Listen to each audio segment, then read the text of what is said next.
Over 60? 10 movements Japanese elders do every day, and you should too. Japan has more centenarians per capita than almost any country on Earth. Over 90,000 people living past 100 years old. But here's what most people miss when they study Japanese longevity. It's not just what they eat, it's how they move. Every single day.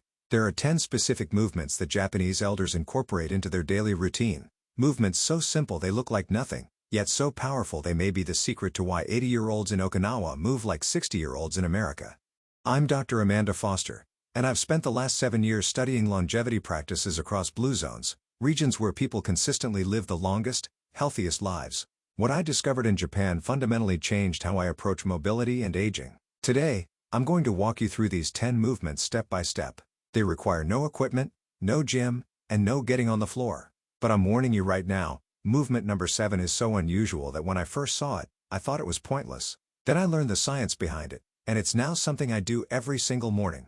Medical disclaimer. This video provides educational information about movement and exercise practices observed in Japanese culture. It is not a substitute for personalized medical advice, diagnosis, or treatment. Before beginning any new movement routine, especially if you have existing joint problems, balance issues, cardiovascular conditions, or take medications that affect coordination, consult your physician or physical therapist. Individual health status varies significantly. What's safe for one person may not be appropriate for another. All research and cultural practices referenced are cited in the description below.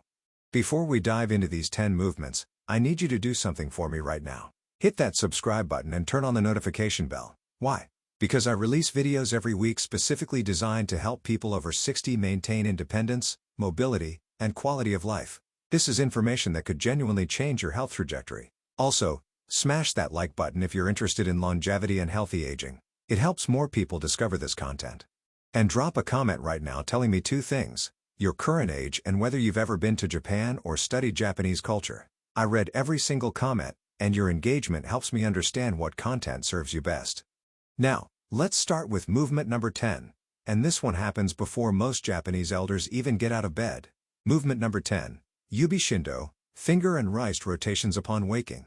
In traditional Japanese culture, the day doesn't begin with checking your phone or rushing out of bed. It begins with gentle awakening of the extremities. Japanese elders practice what's called Yubi Shindo, deliberate finger and wrist movements performed while still lying in bed or sitting on the edge. Here's what they do and why it matters medically. Upon waking, they interlace their fingers and rotate their wrists in slow full circles. 10 rotations clockwise, 10 rotations counterclockwise. Then they spread their fingers wide and close them into gentle fists, repeating this 10 to 15 times. Finally, they press each fingertip to the thumb in sequence, a practice that stimulates nerve endings and improves fine motor control. This might seem trivial, but there's solid science here. Research published in the Journal of Hand Therapy has shown that regular finger dexterity exercises improve grip strength and maintain neural pathways that control hand function. Grip strength, interestingly, is one of the strongest predictors of overall health and longevity in older adults. A landmark study tracking over 5,000 adults over 60 found that those with stronger grip strength had significantly lower mortality rates over a 15-year period. But here's the deeper benefit. These morning hand movements prime your nervous system for the day. They increase blood flow to your extremities, which is particularly important for people with circulation issues or arthritis. They also serve as a gentle wake-up call to your brain, activating the motor cortex before you demand more from your body. Try this tomorrow morning. Before you reach for your phone, before you get out of bed, spend 2 minutes on these finger and wrist rotations. Notice how your hands feel more awake and responsive. This is how Japanese elders maintain their ability to do intricate tasks like calligraphy, cooking, and crafts well into their 80s and 90s. Now let's move to number 9, and this is where we start working on something that determines whether you'll age with confidence or with fear. Movement number 9, Ashikubi Mawashi, ankle circles for balance foundation. Japanese elders understand something that Western medicine is only recently emphasizing. Your ankles are the foundation of your balance system. Every day, often multiple times throughout the day, you'll see older Japanese adults sitting in a chair or on a floor cushion, slowly rotating their ankles in deliberate circles. Here's the practice. Sitting comfortably, lift one foot slightly off the ground. Point your toes and draw large slow circles with your foot, rotating from the ankle. 10 circles in one direction, then 10 circles in the opposite direction. Switch feet and repeat. The movement should be smooth and controlled, not rushed or jerky. The medical reasoning is profound. Your ankle joint contains proprioceptors, specialized nerve endings that tell your brain exactly where your foot is in space and how it's positioned. These proprioceptors are critical for balance. They're what allow you to walk on uneven ground without looking at your feet, to catch yourself when you stumble, to navigate stairs safely. But proprioceptive sensitivity declines with age, especially if the ankles aren't regularly moved through their full range of motion. A study from the Kyushu University Graduate School of Medical Sciences found that daily ankle mobility exercises significantly improved balance scores and reduced fall risk in adults over 65. The researchers concluded that maintaining ankle mobility was as important for fall prevention as leg strength training, yet far easier to implement. There's another benefit Japanese practitioners have long understood. In traditional Japanese medicine, ankle flexibility is believed to promote circulation and energy flow throughout the body. While we might describe this in different terms, the physiological truth is that ankle movements do improve venous return, helping blood flow back up from your feet toward your heart, which reduces swelling and improves overall circulation. I want you to try something right now. Pause this video for 30 seconds. Lift one foot and rotate your ankle in slow circles. Notice any stiffness, clicking, or restriction. That's feedback your body is giving you. Those are areas that need attention. Resume the video once you've completed circles with both ankles. Welcome back. How did that feel? Drop a comment telling me if your ankles felt stiff or mobile. Now let's move to number 8, and this is a movement practice that happens throughout the entire day in Japan. Movement number 8. Shiko Dachi, wide stance squats during daily tasks. If you've ever watched sumo wrestling, you've seen Shiko, the wide-legged stomping squat that wrestlers perform. Japanese elders don't stomp, but they do incorporate a modified version of this wide stance squat into daily activities. When picking something up from the floor, when tending a garden, when cleaning low surfaces, they naturally drop into a wide squat position rather than bending at the waist. Here's how to practice this safely. Stand with your feet wider than shoulder width apart, toes pointed slightly outward, keeping your back straight and chest lifted. Slowly lower your hips as if sitting back into a chair. Go only as deep as you can while maintaining good form. Your knees should track over your toes, not cave inward. Hold this position for 3 to 5 seconds, then slowly return to standing. Start with just 3 to 5 repetitions. As this becomes comfortable over weeks, gradually increase depth and duration. The goal isn't to squat deeply right away. The goal is to maintain the hip mobility and leg strength that allow you to squat at all. Why does this matter so much? Because the ability to squat is a fundamental marker of functional fitness and longevity. Research published in the European Journal of Preventive Cardiology found that adults who could sit on the floor and stand back up without hand support had significantly lower mortality risk over a 6-year follow-up period. The sitting-rising test, as it's called, assesses strength, flexibility, balance, and coordination all at once. Japanese elders maintain this squatting ability through daily practice. They don't treat squatting as exercise. They treat it as a movement pattern woven into life. When Western adults lose the ability to squat, they start bending incorrectly, leading to back pain and injury. They avoid floor-level activities, losing more mobility. It becomes a vicious cycle. One crucial note: if you have knee problems or severe arthritis, modify this movement. Hold on to a sturdy surface for support. Only squat as deep as feels safe. Even quarter squats, where you barely bend your knees, provide benefit. The key is maintaining the pattern, not achieving depth. Before we continue to movement 7, if you're finding value in this content, pause right now and hit that like button. It genuinely helps more people discover these longevity practices. And make sure you're subscribed because we're only at number 8, and the next 3 movements are the ones Japanese elders say matter most. Now we get to movement number 7, the one I mentioned that seemed pointless until I understood the science. Movement number 7, Kubi Mawashi, deliberate neck rotations throughout the day. Multiple times each day, Japanese elders stop whatever they're doing and perform slow, mindful neck rotations. They'll tilt their head gently forward, back, side to side, and rotate it in smooth circles. This takes maybe 60 seconds. Most Westerners would consider it a waste of time. They'd be wrong. Here's the proper technique. Sit or stand tall with your shoulders relaxed. Slowly tilt your head forward, bringing your chin toward your chest. Hold for 3 seconds. Return to center. Tilt your head back gently, looking up at the ceiling. Hold for 3 seconds. Return to center. Tilt your right ear toward your right shoulder without raising the shoulder. Hold for 3 seconds. Return to center. Repeat on the left. Finally, slowly rotate your head in a complete circle, 3 times in each direction. The entire sequence takes about 90 seconds. Japanese elders do this at least 3 times daily, often more. Why? Because neck mobility directly impacts balance, posture, and even cognitive function. Your inner ear, which controls balance, sits in your skull. Your vestibular system, which tells your brain about head position and movement, relies on input from your neck proprioceptors. When your neck becomes stiff and immobile, your balance system gets degraded information. Research from the Journal of Physical Therapy Science found that neck mobility exercises improved balance performance in older adults, likely through enhanced proprioceptive input and vestibular function. Additionally, maintaining neck mobility reduces tension headaches, improves posture, and may even support better blood flow to the brain through the vertebral arteries that run through your cervical spine. There's also a mindfulness component. When Japanese elders perform these neck rotations, they're not multitasking or distracted.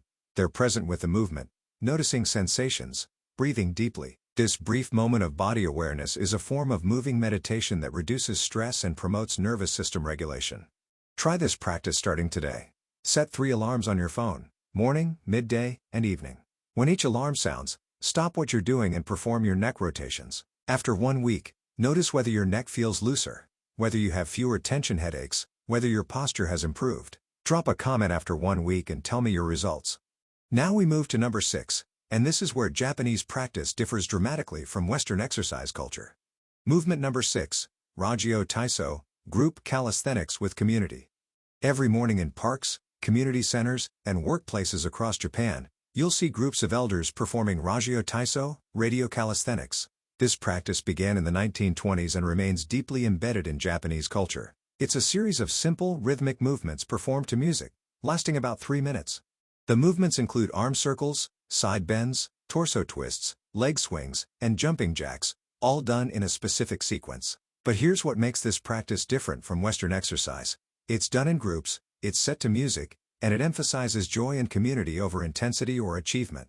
The physiological benefits are real. These movements take your joints through their full range of motion, improve circulation, activate multiple muscle groups, and elevate heart rate moderately. A study published in BMC Public Health followed Japanese adults over 60 who regularly participated in Ragyo Taiso, and found they had better physical function scores, lower rates of depression, and higher self-reported quality of life compared to non-participants. But the community aspect may be just as important as the physical movement. Social isolation is a massive health risk for older adults, comparable to smoking 15 cigarettes per day according to research. Group exercise provides social connection, accountability, and a sense of purpose. Japanese elders don't exercise alone at home. They exercise together in community. You can access Ragyo Taiso online. YouTube has numerous videos demonstrating the standard routine. But the key isn't just doing the movements. It's doing them with others if possible. Can you find a senior center that offers group exercise? Can you recruit neighbors to join you in a park? Can you video call friends and do the routine together? The combination of movement plus social connection is powerful medicine for longevity. Now let's talk about movement number 5. And this is one that happens naturally in traditional Japanese homes but requires deliberate practice for most Westerners. Movement number 5, Seiza and floor sitting transitions. In traditional Japanese homes, much of life happens on or near the floor. People sit in Seiza, kneeling with legs folded beneath them, or in cross-legged positions on cushions. They transition from sitting to standing dozens of times per day without using chairs. This practice maintains hip mobility, leg strength, and the crucial ability to get down to and up from the floor. Western adults often lose this ability by their 50s or 60s. We sit in chairs exclusively. We stop sitting on the floor. And gradually, we lose the hip flexibility and leg strength required to do so. By the time we're 70, the floor has become inaccessible. That's a problem because floor-to-standing ability is one of the strongest predictors of longevity and functional independence. The famous sitting-rising test, developed by Brazilian physician Claudio Gil Araújo, scores your ability to sit down on the floor and stand back up without support. Research following over 2,000 adults aged 50 to 80 found that those who scored poorly on this test had 5 to 6 times higher mortality risk over the follow-up period compared to those who scored well. Japanese elders maintain this ability not through formal exercise but through daily practice. They sit on floor cushions to eat, to socialize, to watch television. Every transition up and down is functional strength training. You can adapt this practice even if you're not ready for full floor sitting. Start here. Several times per day, practice controlled sitting down onto a low, sturdy surface, like a coffee table or ottoman. Then practice standing back up without using your hands if possible. As this becomes easier over weeks and months, gradually lower the surface height. If you're ready for floor work, practice sitting down to the floor using one hand for support, then standing back up using one hand. Over time, reduce hand reliance. The goal isn't to achieve perfect form immediately. The goal is to maintain and gradually improve your floor mobility throughout your 60s, 70s, and beyond. I want you to try something right now if you're able. If you have any balance or joint issues that make this unsafe, skip this and just listen. For everyone else, try sitting down onto your couch or a sturdy chair without using your hands, then standing back up without using your hands. Notice how it feels. That's your current baseline. Can you do it? Is it challenging? Drop a comment telling me how this felt for you. Now we move into the top 5 movements, and number 4 is something you've probably seen Japanese people do but never understood why. Movement number 4, Teo Furu, deliberate arm swinging walks. When Japanese elders walk, they don't just move their legs. They deliberately swing their arms in full, natural arcs. This isn't casual arm movement. It's purposeful, rhythmic swinging that coordinates with leg movement. In parks across Japan, you'll see morning walking groups of elders, arms swinging energetically as they walk at a moderate pace.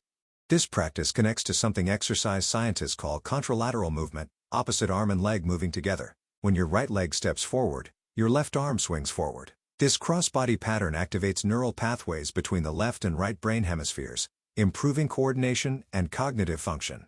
Research published in Gait and Posture Journal found that arm swing during walking significantly improves balance, reduces energy expenditure, and enhances gait stability in older adults. When people walk with restricted arm movement, their gait becomes less efficient and their balance degrades. There's also a cardiovascular component. Vigorous arm swinging while walking elevates heart rate more than leg movement alone, providing greater cardiovascular benefit without increased impact on joints. Here's how to practice intentional arm swinging walks. When you walk, whether for exercise or just daily activities, focus on swinging your arms fully. Bend your elbows to about 90 degrees. As your right foot steps forward, swing your left arm forward and your right arm back. Make the swing deliberate and full, but natural, not forced. Aim for a rhythm where your arms swing energetically with each step. Japanese walking groups often count steps or recite rhythms to maintain this coordinated pattern. You might try counting 1, 2, 1, 2 as you walk, coordinating the count with your steps and arm swings. Try this the next time you go for a walk. Focus on that deliberate, full arm swing. Notice how it feels different from your usual walk. Notice whether you feel more energized, whether your posture improves, whether the walk feels more engaging. This simple modification can transform walking from basic exercise into a full-body coordination practice. We now arrive at movement number 3, and this is the practice Japanese elders say keeps their back strong and pain-free into old age. Movement number 3, Niko Niko Undo, cat-cow spine movements. In Japanese culture, spinal flexibility is considered essential for longevity. There's a saying, "You are as young as your spine is flexible." Japanese elders regularly perform gentle spinal flexion and extension movements similar to the yoga poses called cat and cow. Here's how they practice this. If they can comfortably get on hands and knees, they do the traditional version. On hands and knees, they alternate between arching the back upward like a cat, and letting the belly drop while lifting the head and tailbone like a cow. They move slowly through 10 to 15 repetitions, coordinating movement with breath. Exhale as the back arches up. Inhale as the belly drops. For those who can't get on the floor, there's a standing or seated modification. Sitting in a chair, place your hands on your thighs. Exhale and round your entire spine, letting your head drop forward and your shoulders curve inward. Inhale and arch your spine the opposite direction, lifting your chest and looking slightly upward. Move through 10 to 15 slow, breath-coordinated repetitions. The medical benefits of spinal mobility exercises are well documented. Research from the Clinical Rehabilitation Journal showed that regular spinal flexibility exercises reduced chronic back pain, improved posture, and enhanced overall functional mobility in older adults. Your spine houses your spinal cord, the main pathway for nerve signals between your brain and body. When your spine becomes rigid and immobile, those nerve pathways can become compressed or irritated, leading to pain, numbness, and reduced function. Japanese practitioners also emphasize the energetic benefits of spinal movement, believing it promotes circulation of qi or life force through the body. From a Western medical perspective, we'd say spinal movement promotes circulation of cerebrospinal fluid, maintains disc health by promoting nutrient exchange, and prevents the progressive stiffening that comes from prolonged sitting. Make this part of your morning routine. Before breakfast, spend 2 minutes on cat-cow movements, either on the floor or seated. This gentle spinal mobility practice can prevent or reduce back pain, improve posture, and maintain the flexibility that keeps you moving well. Before we get to the top 2 movements, I need you to do something right now. Subscribe to this channel if you haven't already, and hit that notification bell. Why? Because I'm creating a complete series on longevity practices from blue zones around the world. And you don't want to miss the upcoming videos on practices from Sardinia, Icaria, and Loma Linda. Also, drop a comment telling me which of these 10 movements you're most excited to try. Your engagement helps me create better content for you. Now we come to movement number 2, and this is the daily practice Japanese elders credit with maintaining their leg strength and independence.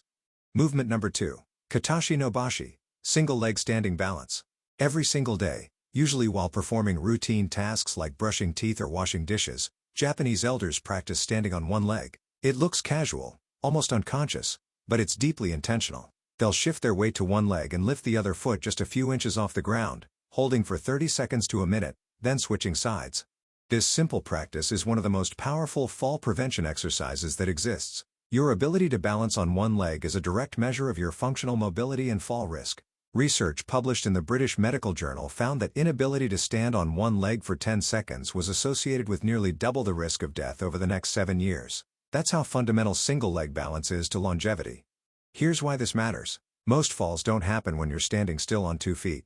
They happen during transitions and single-leg moments, when stepping over obstacles, when turning, when reaching for something while standing. Every step you take involves a split second of single-leg balance. If that single-leg stability is compromised, your fall risk skyrockets. Japanese elders understand this intuitively. By practicing single-leg balance daily, they maintain the specific strength and coordination needed for real-world function. The standing leg's ankle, knee, and hip must all work together to keep you stable. Your core muscles must engage. Your vestibular system and proprioceptors must provide accurate feedback. It's a complete system test. Here's how to practice safely. Stand next to a wall or sturdy counter that you can touch for support if needed. Shift your weight onto your right leg. Slowly lift your left foot just a few inches off the ground. Don't kick it up. Just gently lift. Keep your standing leg slightly soft, not locked. Keep your gaze focused on a fixed point at eye level. Hold for as long as you can maintain good form, up to 60 seconds. Then switch sides. When you first try this, you might only manage 10 or 15 seconds. That's fine. That's your starting point. Practice daily, and you'll see rapid improvement. Within a few weeks, most people can dramatically increase their single-leg balance time. Japanese elders integrate this into daily routines, while waiting for tea to steep, while talking on the phone, while watching television. They don't set aside special exercise time. They weave movement into life. I want you to try this right now. Stand up safely, with support nearby if you need it. Time how long you can stand on each leg. Write down your times. Then practice daily and retest yourself in 2 weeks. You'll be amazed at your improvement. Share your starting times in the comments. And now we arrive at movement number 1, the daily practice that Japanese centenarians say is the most important of all. Movement number 1, Fukushiki Kokyu, deep abdominal breathing with movement. In Japanese longevity culture, breath is life force. The practice of Fukushiki Kokyu, deep abdominal breathing, is performed multiple times daily, often combined with gentle movement. This isn't just sitting meditation. It's active breath work integrated into physical activity. Here's the practice. Japanese elders will pause during their day, place one hand on their chest and one hand on their belly. They inhale deeply through the nose, expanding the belly while keeping the chest relatively still. They might count to 4 on the inhale. They pause briefly. Then they exhale slowly through pursed lips, counting to 6 or 8, feeling the belly contract as air leaves the lungs. They repeat this for 5 to 10 breath cycles. Often, they combine this breathing with gentle arm movements. As they inhale, they slowly raise their arms out to the sides and overhead. As they exhale, they lower their arms back down. This coordination of breath and movement is considered essential for maintaining life force and vitality. The medical evidence supporting deep breathing practices is extensive. Research published in the Journal of the American Heart Association found that slow, deep breathing exercises lowered blood pressure, reduced stress hormones, and improved heart rate variability, a key marker of cardiovascular health and longevity. Another study in Frontiers in Psychology showed that regular deep breathing practice reduced inflammation markers and improved immune function in older adults.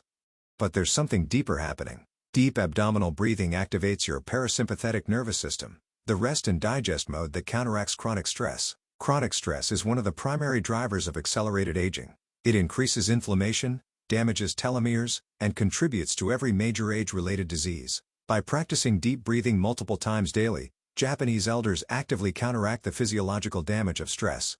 The movement component adds another layer. Coordinating breath with gentle arm or body movement improves respiratory muscle strength, enhances rib cage mobility, and makes breathing more efficient. As we age, respiratory function naturally declines. Regular breathwork practice slows this decline significantly.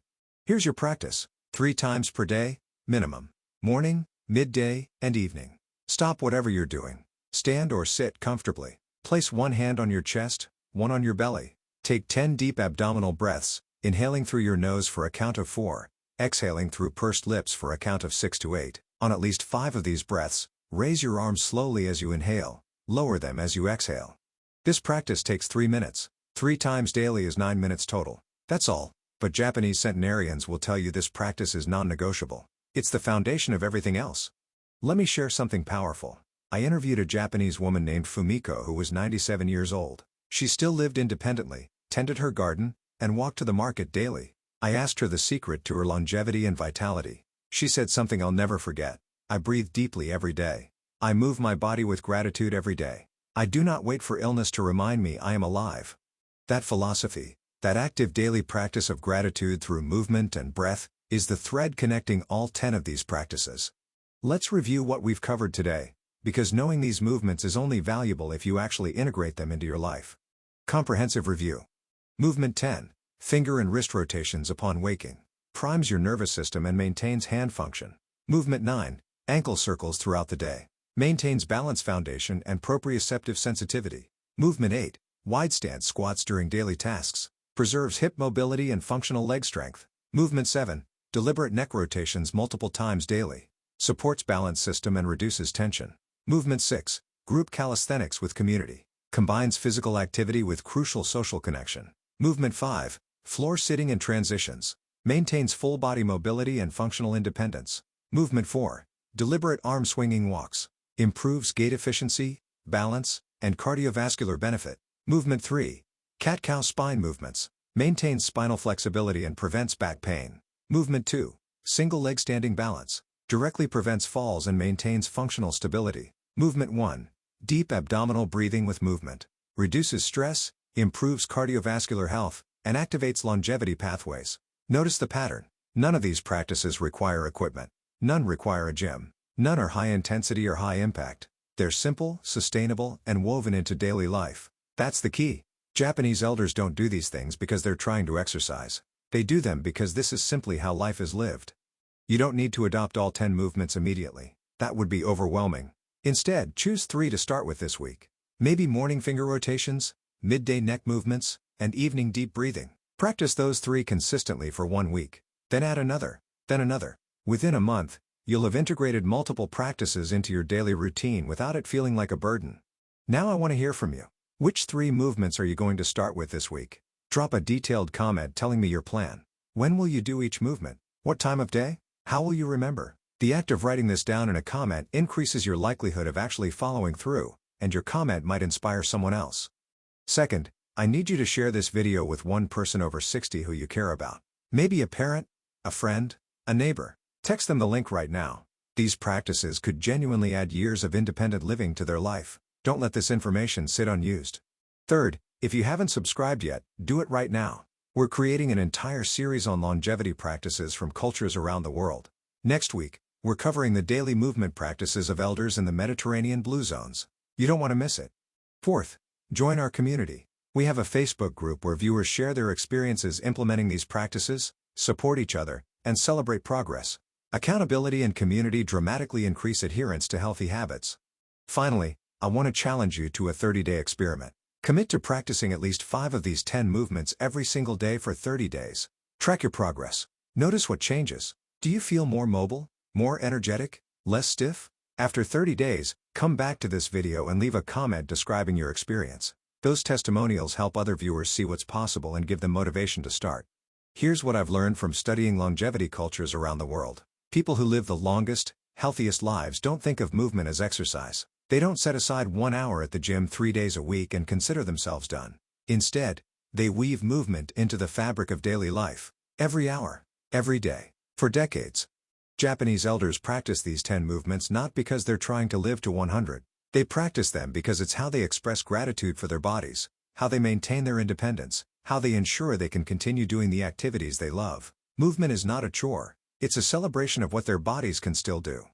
That's the mindset shift I want you to make. Don't approach these practices as exercises you have to force yourself to do. Approach them as opportunities to honor your body, to maintain your freedom, to ensure you can keep living life on your terms.